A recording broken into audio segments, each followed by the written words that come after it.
Hello बच्चों, जैसा कि आप सब लोगों को पता चल गया होगा कि इस बार एएमयू के बीटेक एंट्रेंस टेस्ट के पैटर्न में मेजर चेंज किया गया है और ये चेंजेस कल ही अनाउंस किया गया है। तो पता तो सबको चल गया होगा कि भाई कि इस बार कुछ अलग तरीके से टेस्ट होने जा रहा है। अब इस चेंजेस को कैसे टैकल किया जाए, क्या ये एक पॉजिटिव चेंज है या नेगेटिव तरफ जा रहा है, उसी को डिस्कस करने के लिए मैं आपके साथ अजीम सरवर और आई थिंक इस टॉपिक पे बोलने के लिए मैं एलिजिबल हूँ। और इस बिना पे कि लॉन्ग टाइम से सर्वर क्लासेस एक काफ़ी अच्छा एक्सपीरियंस रखता है एएमयू के बीटेक एंट्रेंस की तैयारी के लिए और कंटिन्यूसली एक अच्छा रैंक भी दिया है। जैसे कि लास्ट ईयर की जनरल कैटेगरी का 8th रैंक है, उससे पहले जनरल कैटेगरी की 5th रैंक हो as well as general category की 2nd रैंक, ऐसे कई सारे टॉप 10 में रैंक्स सर्वर क्लासेस के थ्रू अचीव हुआ है और एक लार्ज नंबर ऑफ सिलेक्शन भी साथ साथ हमेशा दिया है। और उसमें भी दूसरा एक रीज़न है और कि जैसे ये हम लोग तो खैर बीटेक एंट्रेंस का है, आईआईटी का लास्ट ईयर का रिजल्ट है। और दूसरी बात जो मैं कह रहा था कि मैं एलिजिबल समझता हूँ इस बिना पे कि एक लॉन्ग टाइम से एएमयू के टेस्ट को डीपली एनालाइज करना, ये मेरा एक्सपीरियंस रहा है। कि जैसे देख रहे हैं कि हमारी ये पहले खुद बुक आती थी, एएमयू के सॉल्ट पेपर की बुक आती थी जिसमें सॉल्ट पेपर होता था और मॉडल पेपर भी होता था और काफ़ी मार्केट में पॉपुलर बुक थी, डिमांडिंग थी। चूँकि अभी इधर कोचिंग की तरफ मशगूलियत थोड़ा बढ़ जाने की वजह से इसकी पब्लिश नहीं हो रही थी, जो कि फिर अब कमिंग सेशन से आने जा रही है। तो एनीवे मेरा कहना यह है कि एक लॉन्ग एक्सपीरियंस है एएमयू के बीटेक एंट्रेंस की प्रिपरेशन कराने में। तो आई थिंक मैं जो भी इस बात करूँगा कि अपनी एक्सपीरियंस के साथ वो आपके लिए फ़ायदेमंद होगा। तो सबसे पहले चेंज हुआ क्या है, देखिए अभी आप देखेंगे तो लास्ट 4 सालों से मैं यूट्यूब पे भी थोड़ा एक्टिव हूँ। एएमयू के टेस्ट के रिगार्डिंग कई सारे मैंने वीडियोस बनाया है और उसके लिंक भी दिए हुए हैं। तो हर एक टेस्ट वीडियोस में कॉमन एक बात होती थी जिससे मैं यही कहता था कि 3 घंटे में 150 क्वेश्चन देना, उसका कोई लॉजिक नहीं बनता है, कोई सेंस नहीं बनता है। बच्चा 150 क्वेश्चन कर ही नहीं पाएगा। तो आप उसमें से 100 इजी क्वेश्चन चूज करिए और उसी में अपनी बेस्ट परफॉर्म करिए। हर बच्चे को मैं यही गाइड करता था और प्रैक्टिकली भी ऐसा है कि भाई 3 घंटे में 150 क्वेश्चन, वो भी क्वेश्चन जो कि एएमयू मेंस लेवल के या उससे थोड़े से नीचे लेवल के होते हैं, ये करना नामुमकिन है। तो कल जब मैंने सुना कि इस बार 100 क्वेश्चन आ रहा है तो एक तरीके से मुझे ऐसी खुशी हुई, लगा कि भाई कहा कि जो मैं काफ़ी दिनों से सोच रहा था, कह रहा था और वो अब होने जा रहा है। हाँ, लेकिन जब पूरी स्टोरी पढ़ने के बाद अब मैं डिसाइड नहीं कर पा रहा हूँ कि क्या इस चेंजेस से खुश होना चाहिए या रोना चाहिए। एनीवे, वो आप भी देखेंगे कि क्या इस चेंजेस से पॉजिटिव है या एक नेगेटिव है। चेंज हुआ क्या है कि इस बार 100 क्वेश्चन आने जा रहा है। जो पहले 150 क्वेश्चन होता था, 50 फिजिक्स, 50 केमिस्ट्री, 50 मैथ्स, अब इस बार सिर्फ 100 क्वेश्चन आएगा।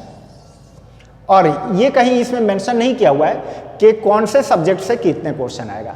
तो यूजुअली तो बच्चे 1/3 समझते हैं। हाँ, लेकिन मेरा एक्सपीरियंस ये कहता है कि फिजिक्स में आई थिंक 30 क्वेश्चन होना चाहिए और केमिस्ट्री में 30 होना चाहिए और मैथ्स में 40 होना चाहिए। ये मेरा एक्सपीरियंस कहता है। किस बिना पे कह रहा हूँ मैं बता रहा हूँ। इनफैक्ट पहले जैसे ये जो बुक मैंने बताया ना कि इस बुक में 98, 97 वगैरह से काफ़ी लॉन्ग टाइम से उसके क्वेश्चन वगैरह लिखे हुए हैं। पहले एएमयू में 200 क्वेश्चन आता था जिसमें 50 फिजिक्स, 50 केमिस्ट्री, 100 मैथ्स। पहले ये इनफैक्ट 99 तक यही पैटर्न चलता था। फिर 2008 तक 150 क्वेश्चन आना शुरू हुआ। तो 150 जब आता था तो वो उसमें पहले 40 फिजिक्स, 40 केमिस्ट्री और 70 मैथमेटिक्स। फिर उसके बाद जो है अब इधर 50-50 कर दिया गया है।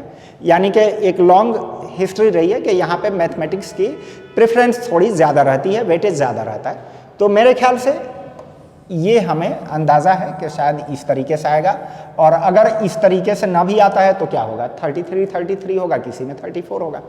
एनीवे, हम लोग अभी जो संडे में टेस्ट हो रहा है उस संडे के टेस्ट में भी जो हम लोग का टेस्ट सीरीज चल रहा है, अब ये नए पैटर्न के अकॉर्डिंग ही हम कराएंगे। ठीक है। तो एक बात तो ये समझ में आई कि अब हमारा टेस्ट 100 क्वेश्चन का ही होगा। लेकिन इसमें खराब बात क्या है कि मैं तो सोच रहा था कि भाई 3 घंटे में जो 150 क्वेश्चन नहीं होने चाहिए थे 100 एक मुनासिब बनता है, और इस बार इन्होंने 100 किया है, वो तो बेहतर है। लेकिन बाद में आगे देख रहा हूँ कि पता चला कि ये तो टाइम 2 घंटे कर दिया है। अब ये तो समझ में नहीं आया कि फिर इसका पर्पज़ क्या था। इससे तो कोई भी पॉजिटिव चीज़ें तो नहीं दिख रही हैं कि भाई क्या आप एग्ज़ाम के दिन बच्चे की 1 घंटे सेव थोड़ी करा रहे हैं, उसके अलावा और कुछ तो नहीं दिख रहा है। हाँ, 100 क्वेश्चन देते, 3 घंटे का टाइम देते तो बात तो समझ में आती, लेकिन 100 क्वेश्चन दे के 2 घंटा, ये तो मेरे ख्याल से पहले से भी एक तरीके से ख़राब हो गया कि 2 घंटे में, और ख़ास तौर पे आपके जो पेपर होते हैं एमयू के, यूजुअली देखिएगा तो वो मेंस लेवल के या उससे थोड़े कम लेवल के वहीं के क्वेश्चन वगैरह सब आते हैं। अब कोई पेपर ऐसा नहीं देखा बनाया जाता है बैलेंस्ड कि जो लगे कि वाकई में आप जो है कि बच्चा 3 घंटे में 150 कर ले। इस बार भी वही होगा, आपने टाइम रिड्यूस कर दिया, टीचर को कहेंगे कि 100 क्वेश्चन देने के लिए, और वो क्वेश्चन लगभग वही मेंस वाले या उसे इजी लेवल के थोड़े से उठा के देंगे, वो तो 2 घंटे में तो हो ही नहीं पाएगा। तो बात तो फिर वहीं की वहीं घिर के आ गई। तो इसका तो कोई, इस मूव का कोई फ़ायदा नहीं समझ में आया। एनीवे, तो इसमें बच्चे को क्या करना चाहिए? अब देखिए, इसमें तो ये है, हाँ थोड़ा सा ये समझ में आ रहा है कि भाई क्वेश्चन का लेवल में भी कि थोड़े इजी हो, वो बनाने वाले टीचर अगर वाकई में मेहनत करें और ये देखते हुए कि हम 2 घंटे का पेपर बना रहे हैं तो हो सकता है थोड़े इजी लेवल के क्वेश्चन दें। अगर ऐसा हुआ तो खैर आपको तो प्रिपरेशन उस हिसाब से करनी है। और वैसे भी बताया जाता है कि भाई कि देखिए कि अगर आप पहले इजी वाले क्वेश्चंस पे तो पूरा फोकस करिए कि इजी क्वेश्चंस 100% हो जाएं, 100% हो जाए, तो उसका बेहतर तरीका है कि आप जो भी है कि अपना रिवीजन प्रॉपर करिए, और फिर टेस्ट जो कि थोड़े इजी लेवल के होने चाहिए।